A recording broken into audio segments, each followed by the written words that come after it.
Wow, it's a celebration too for this weekend, the Kentucky Derby and Cinco de Mayo, or better known as Cinco de Derby. Welcome everybody. We're going to check out the Enchanted Rose background from Brutus Monroe. I'm starting out with glossy cardstock. It's from Ranger, and it's also called alcohol ink cardstock.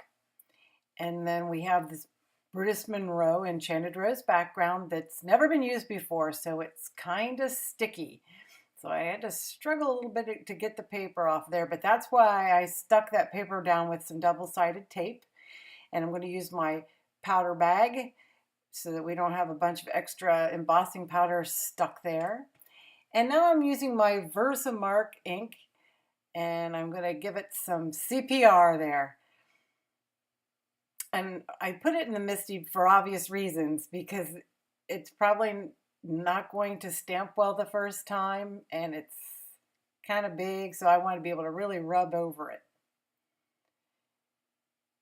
You can kind of see it there, but now we're going to just put some white embossing powder. I suppose you could just use clear as well, but I had the white around, so I used that. And I just spoon it on there. I keep my white powder in a bigger container like this. My other ones, I just use that coffee filter. But the last minute, I decided to use the white. And then you make sure you get it all nice and glossy. And that's how you know it's done. And now we're going to start the faux watercolor. You're going to be able to tell right away that it doesn't take an artist to do this, because I am not an artist. It's quick and easy, and it gives great results. These are Distress Oxide inks, Candy Apple, and Worn Lipstick. And I'm just putting some color down. I'm not really getting too concerned about placement or, shadows or anything like that right away. I'm just adding a little bit of water, and it kind of gets chalky when you add water to the oxide inks. But we're going to do a technique in a little bit that'll kind of fix that. So now I'm coming in with the Candy Apple, and I am trying to do a little shading, but I will never claim to be able to paint or draw.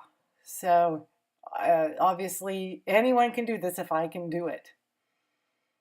So I'm just going to keep after it for a little while and let you watch. By the way, that tune at the beginning of the video, in case you're interested in trivia, that is called Call to the Post.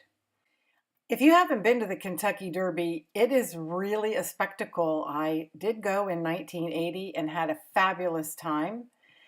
By the way, you need to dry your Distress Oxides in between to get the best effect. And I'm going in now with the leaves. I've got Lucky Clover, and then I think that's peeled paint, but I'll have it listed below, the correct one. So yeah, if you can get to the Kentucky Derby once in your life, it is really neat. I have a blog post that has, the traditions. I don't have a fancy hat, but that I know how to make mint juleps and derby pie. And I know the words, most of the words, to my old Kentucky home.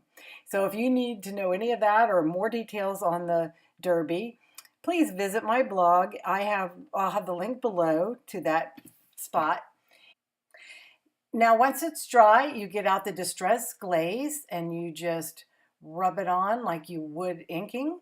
But make sure it's dry. And notice how the color got somewhat brighter. It's not the most drastic effect. I did notice that I didn't have the embossing perfect in one little spot, so I'm using my Copic opaque white ink to kind of cover that up, and nobody will be the wiser. And now I'm just going to take my pad off of my inking tool, blending tool, and just going to stick it in the jar. I figure that way you can't lose it. Fits in the jar. Now we're going to make the card, and I'm trying to figure out the best place to cut it. I was feeling square, like a tip to be square, so I decided to do that. And since I'm cheap on paper, I cut the middle out all of the Simon Says stamp green glimmer stock. And now I'm just going to start piling up everything on the card. Yeah, I just can't see covering up glimmer cardstock. You know, no one's ever going to see it. So you might as well cut a hole out of the middle. That's what I do with a lot of the more pricey or fancier cardstocks. And just use it on another project. So now I'm going to attempt to line this up. I tend to live dangerously and eyeball things, and this double-sided tape isn't that forgiving. So I got lucky there. Now I'm just going to add some of the Big Mama roll of foam tape from Simon Says stamp onto my stamped image. And now I'm going to line it up a little bit, peel off the backing, and eyeball it on.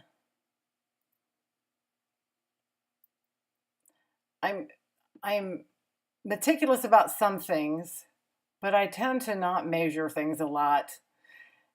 I just don't. There we go. And now I decided to use ribbon to decorate the bottom. I just happen to have some this is from a cupcake company. I always keep all little scraps of things like that.